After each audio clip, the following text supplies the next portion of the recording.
Je vous retrouve aujourd'hui sur ma chaîne YouTube pour parler d'inflammation. Ça m'a été spécialement demandé, Minouchette, tu te reconnaîtras. Je réponds à la demande d'une amie qui aimerait bien avoir un petit peu plus d'informations là-dessus. Et puis je pense peut-être à la demande de beaucoup de personnes parmi vous.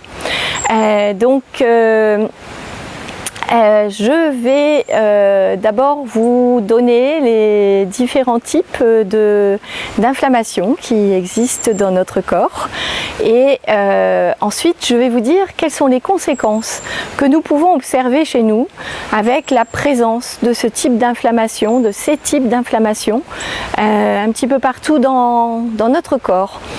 Et donc le premier type d'inflammation, c'est une inflammation aiguë qui va être une réponse très importante et bien ciblée, mais de caractère inné et complètement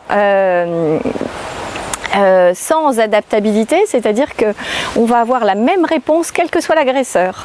Donc que vous ayez une coupure, que vous ayez un virus, que vous soyez tordu la cheville par exemple, vous aurez derrière une réponse assez importante de processus qui sont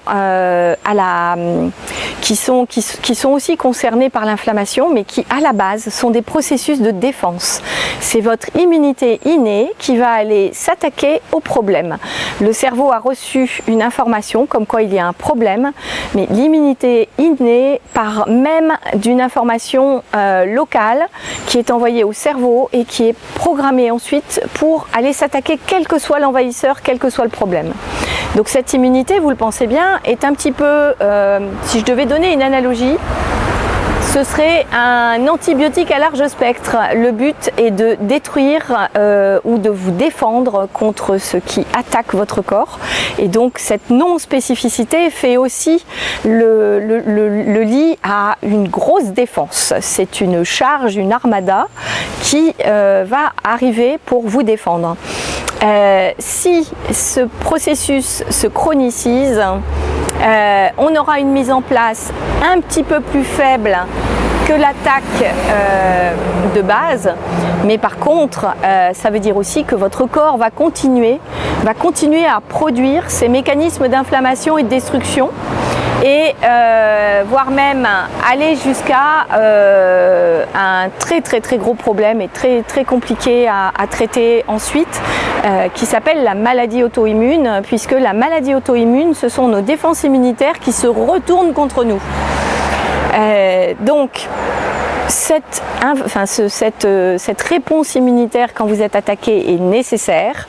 Elle vous défend, elle vous protège contre le milieu externe, surtout quand votre immunité est bonne.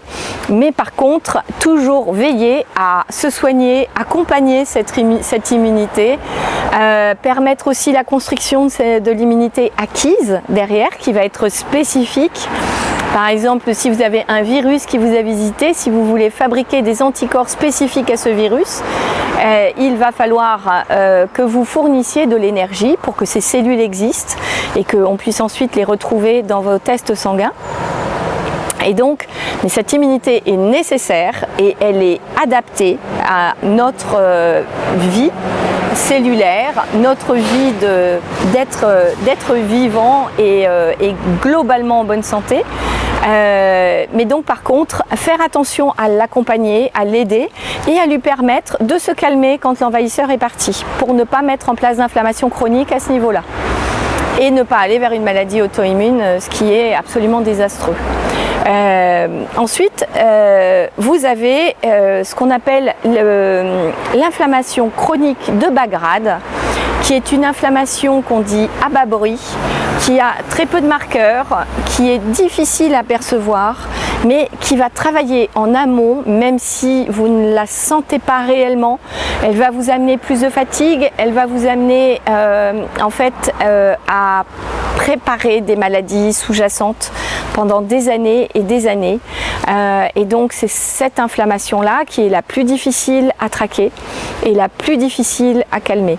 Cette inflammation, elle est en grande partie dans le tube digestif et elle va communiquer via le nerf vague avec votre cerveau et elle va envoyer en plus une inflammation vers le cerveau. Elle va communiquer avec le reste de votre corps au niveau nerveux ou pas. Et donc elle va aller installer des petits points d'inflammation un petit peu partout dans le corps. Où est-ce qu'on la retrouve le plus? Une tendinite qui ne se soigne pas, une capsulite au niveau de l'épaule qui met très longtemps à se soigner, une algoneurodystrophie qui va s'installer après une petite fracture au niveau d'un membre, comme par exemple la fracture d'un orteil. On peut à ce moment-là mettre en place une algoneurodystrophie qui est une inflammation localisée et qui est très difficile à prendre en charge. Et donc tous ces petits niveaux d'inflammation, vous l'avez compris, vont aller causer des maux chroniques. Ces maux chroniques, c'est ce qui nous embête le plus. C'est là tout le temps, dès qu'on est fatigué, ça se porte dessus. Vous allez avoir mal au dos, vous allez avoir mal à l'épaule, vous allez avoir une cheville qui va mettre longtemps à se soigner parce que, en plus du fait qu'il est difficile de mener une rééducation à bien, vous allez avoir une inflammation qui va s'ajouter.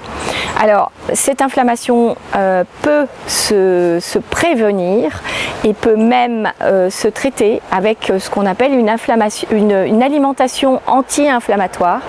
Cette alimentation est spécifique à chacun. Je ne vais pas vous dire devenez végétarien parce que ce n'est pas pour moi un bon régime alimentaire pour l'être humain. L'être humain est omnivore et a besoin d'avoir une flore variée. Ce que vous allez supprimer forcément n'arrivera plus dans votre tube digestif et ne nourrira plus les bonnes bactéries qui sont là pour le digérer. Je ne dis pas par contre qu'il faut manger de la viande tous les jours, ce n'est pas le cas. En l'occurrence chez la personne adulte, nous n'avons pas besoin de manger de la viande plus qu'une fois par semaine. La viande est nécessaire pour l'enfant en croissance, la femme enceinte et la personne âgée dénutrie. Là, on a besoin d'avoir plus de sources de viande, mais par contre chez une personne normale, la viande par exemple va être source d'inflammation si vous en mangez tous les jours et si vous en mangez plusieurs fois par semaine. Donc les sources d'inflammation dans l'alimentation, ce sont tous les aliments transformés, tous les gras transformés, surtout les gras saturés aussi. Il en faut un petit peu, mais il n'en faut pas beaucoup. Le fait que par rapport aux apports de gras, nous avons dans notre métabolisme une manière, une cascade des gras qui permet de gérer nos absorptions de gras, surtout de nos bons gras. Donc dans les bons gras, on a les oméga 6 et les oméga 3. Cette cascade des gras, en fait, ce qui découle des oméga 6 et ce qui découle des oméga 3 est très différent. Ce qui découle des oméga 3, c'est l'EPA et le DHA. Ça va être très anti-inflammatoire. Donc l'alimentation qui vous apportera ça et qui vous permettra cette transformation-là sera anti-inflammatoire. Par contre, quand je vous parle d'oméga 3, oubliez le Saint-Hubert oméga 3. C'est un aliment inflammatoire par excellence parce qu'il est ultra transformé. Et donc la cascade qui part des oméga 6 est aussi une cascade de gras qui est nécessaire, une transformation des gras qui est nécessaire. Par contre, la première étape arrive à ce qu'on appelle l'acide arachidonique. L'acide arachidonique, c'est une première étape de transformation des oméga 6, mais c'est aussi tel quel dans les viandes.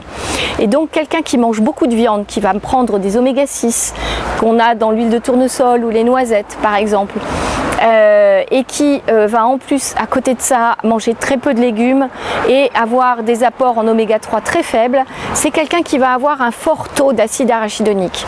Cet acide arachidonique se transforme ensuite en ce qu'on appelle des prostaglandines de type 2 qui sont pro-inflammatoires, entre autres. On a d'autres éléments derrière l'acide arachidonique. Mais ce qui vous explique que quelqu'un qui aurait un régime alimentaire déséquilibré fabriquerait beaucoup de composés qui sont pro-inflammatoires. Et donc, c'est bien de freiner ces apports-là de manière à rééquilibrer. Une alimentation avec un équilibre acido-basique aussi, qui serait déséquilibré, serait aussi pro-inflammatoire. Donc faites attention aussi à vos apports, savoir qu'est-ce qui est acide dans l'alimentation et qu'est-ce qui est alcalin ou basique.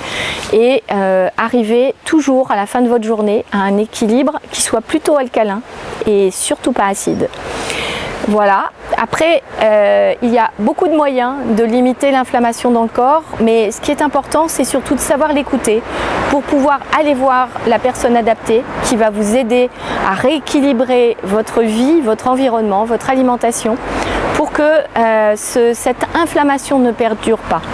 Si vous avez une tendinite de l'épaule parce que vous travaillez avec une souris au bureau et que vous ne bougez pas beaucoup, ou que cette tendinite s'est créée parce que vous jouez au tennis et que vous faites des mouvements répétitifs, c'est important à écouter, ce n'est pas forcément mécanique et donc pensez, en plus d'aller voir un kiné ou un ostéopathe, pensez à rééquilibrer votre alimentation, trouver une personne adaptée qui va vous aider en nutrithérapie et en santé intégrative sur la santé du microbiote et surtout ne laissez pas cette inflammation s'installer. Voilà, je vous conseille de cultiver votre microbiote et d'alimenter votre santé avec beaucoup de joie et de bienveillance avec vous-même et puis de passer une belle fin de journée. Au revoir, à bientôt.